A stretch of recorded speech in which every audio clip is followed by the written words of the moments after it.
প্রত্যেক দিনের মতো আজও আমি নিয়ে চলে এসেছি নতুন এক রেসিপি। তো আজকে আমি বানাচ্ছি একটু অন্যরকম আর অন্য স্বাদের একটু খাবার।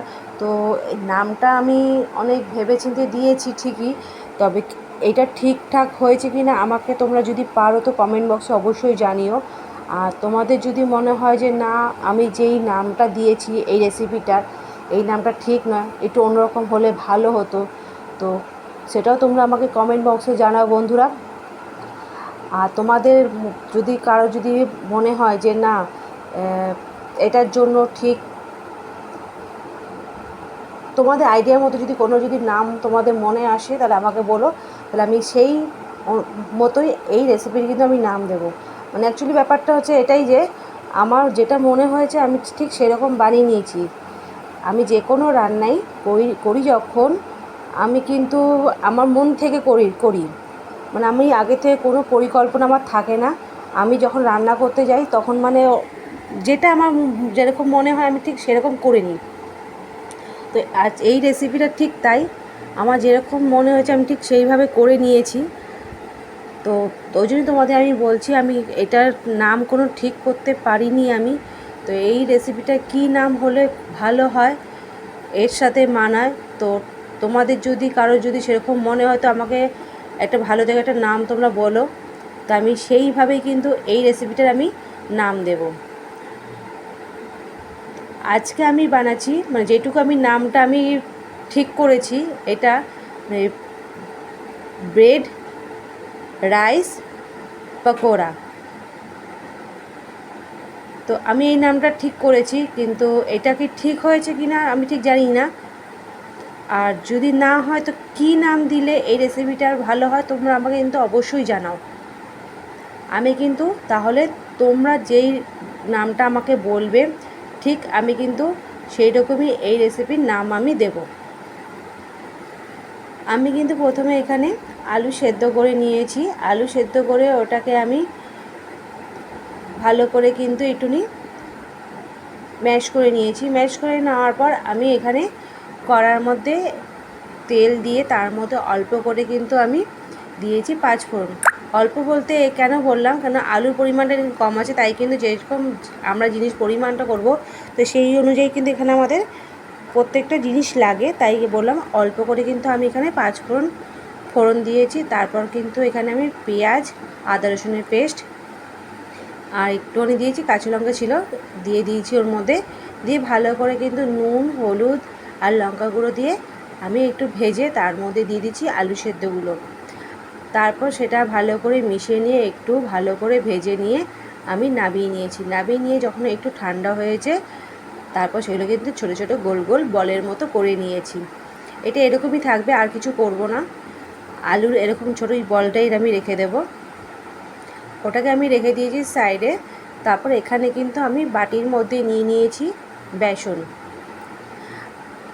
এর মধ্যে নুন, হলুদ, লঙ্কার গুঁড়ো আর দেব সামান্য পরিমাণে বেকিং সোডা আর দেব কালো জিরে। আর একটা জিনিস দেব এর মধ্যে, সেটা হচ্ছে যে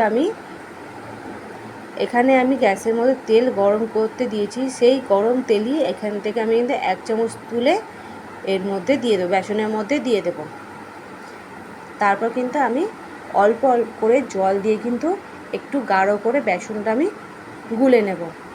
তো আমার ভিডিও যেসব বন্ধুরা দেখছো তাদের কাছে আমার অনুরোধ যে বন্ধুরা তোমরা প্লিজ আমার পুরো ভিডিওটা দেখো, দেখে তোমরা লাইক, শেয়ার আর কমেন্ট করো।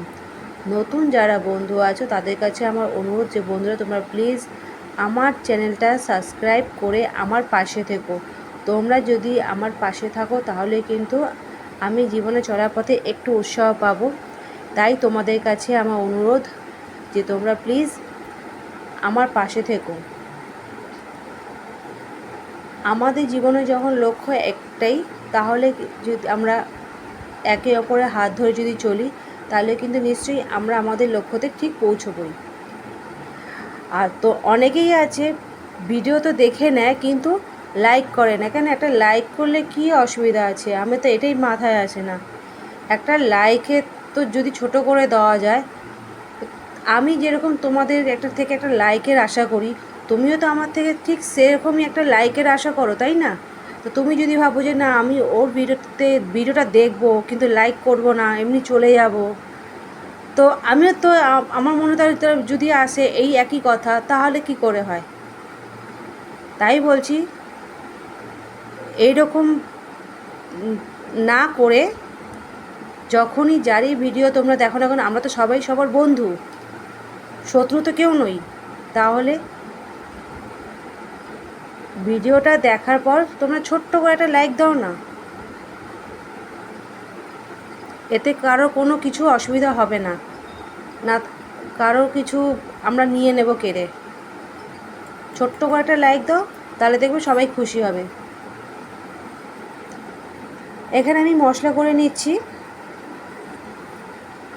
পেঁয়াজ দিয়েছি, টমেটো দিয়েছি, আর দিয়েছি মগজদানা, কাঁচা লঙ্কা আমি এখানে দুটো দিয়েছি, আর এখানে দিয়েছি আমি পোস্ত আর চিনেবাদাম আমি ভিজিয়ে রেখেছিলাম, সেটা কিন্তু আমি খোসা ছাড়িয়ে দিয়েছি।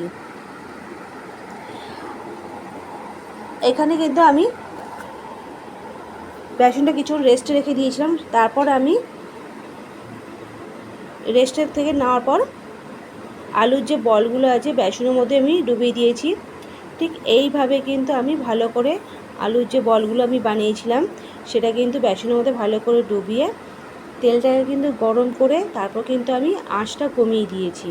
তারপর একটা একটা করে প্রত্যেকটা পিস কিন্তু আমি মানে গরম তেলের মধ্যে আমি দিয়ে দেব। ঠিক ভালো করে কিন্তু বেসনে মাখিয়ে তারপরে পিসগুলো আমি গরম তেলের মধ্যে ছেড়ে দেব। আমি কিন্তু প্রত্যেকটা পিসই কিন্তু গ্যাসটা কমিয়ে করছি, কারণ এইভাবে যখন আমরা পিসগুলো ছাড়ি একটু সময় লাগে, তখন কি হয় একটা পিস ছাড়তে গিয়ে আরেকটা পিস পুড়ে যায়। তো তার জন্য কিন্তু আমি গ্যাসটা কমিয়ে এখানে প্রত্যেকটা পিস দিয়েছি, তেলের মধ্যে দিয়েছি। তারপর যখন ঠিক এই রকম ভাজা হয়ে গেছে, একটা ব্রাউন কালার মতো যখন ভাজা হয়ে গেছে, আর দেখো কত বড় আর ফুলেও গেছে, ঠিক এরকম যখন হয়ে গেছে ভালো করে ভাজা, আমি কিন্তু তুলে নেব। সব কটা পিসি আমি এইভাবে ঠিক কিন্তু ভেজে তুলে নিয়েছি। দেখো কত সুন্দর বড় বড় হয়েছে। বড়াগুলো ভেজে নামিয়ে নেওয়ার পর আমি কড়ার মধ্যে তেল গরম করে নিয়েছি, তার মধ্যে দিয়ে দিয়েছি তেজপাতা ফোড়ন, আর এখানে দিয়েছি দুটো এলাচ আর দারচিনি। এখানে দিয়ে দেবো আমি যে মশলাটা আমি বানিয়েছিলাম সেই মশলাটা এখানে আমি দিয়ে দিচ্ছি।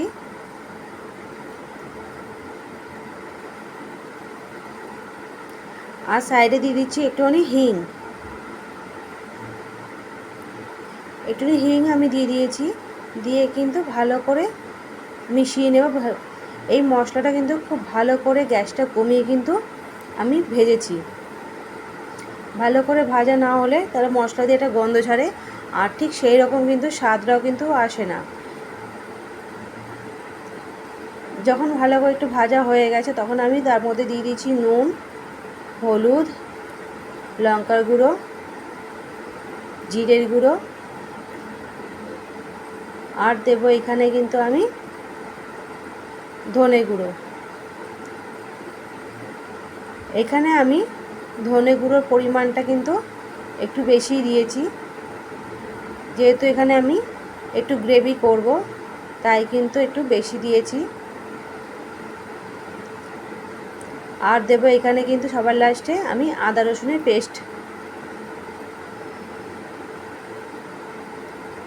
পেস্টটা সবার লাস্টে দিয়ে কিন্তু আমি ভালো করে মশলার সাথে কিন্তু ভেজে নেব।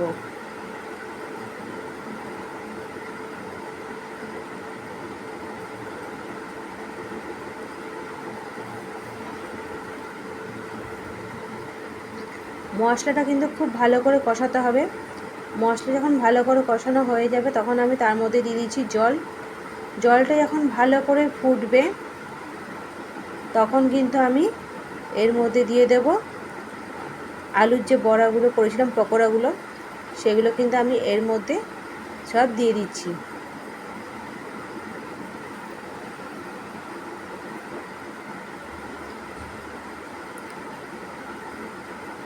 সব কটা পিস আমি কিন্তু দিয়ে দেবো এর মধ্যে, দিয়ে একটু ফুটিয়ে নিয়েছি।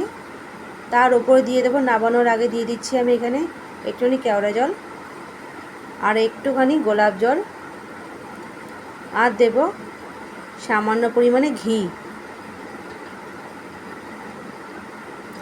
সবার লাস্টে দেব আমি এর মধ্যে গরম মশলা।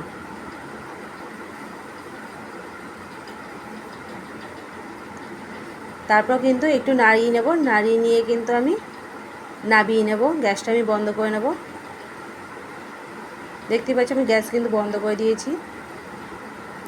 এবার আমি কি করব, ভাত কিন্তু আমি বেড়ে নিয়েছি এখানে, যেহেতু দুপুরবেলা খুব জোর খিদে পেয়ে গেছে তাই ভাত বেড়ে নিয়েছি। আমি একটা পাউরুটি নিয়েছি এখানে, ঠিক এই রকম পাউরুটি নিয়ে আমি কিন্তু এই যে গ্রেভি আছে, গ্রেভির মধ্যে কিন্তু আমি ডুবিয়ে দিয়েছি। গ্রেভির মধ্যে ডুবিয়ে নিয়ে কিন্তু আমি ভাতের মধ্যে দিয়ে দিলাম, আর সাইডে দিয়ে দিচ্ছি এই আলুর পকোড়াগুলো যেগুলো আমি ভেজেছি। এইভাবে তোমরা একবার ঘরে করে খেয়ে দেখো, সত্যি বলছি অসাধারণ কিন্তু লেগেছে। আমি ভাবতে পারিনি যে এটা এত সুন্দর হবে খেতে, সত্যি ভালো লেগেছে। যদি না খাও তোমরা তাহলে কিন্তু বিশ্বাস করবে না। তো কীরকম লাগলো আমার রেসিপি তোমরা অবশ্যই জানাবে, আর নামটা কিন্তু অবশ্যই তোমরা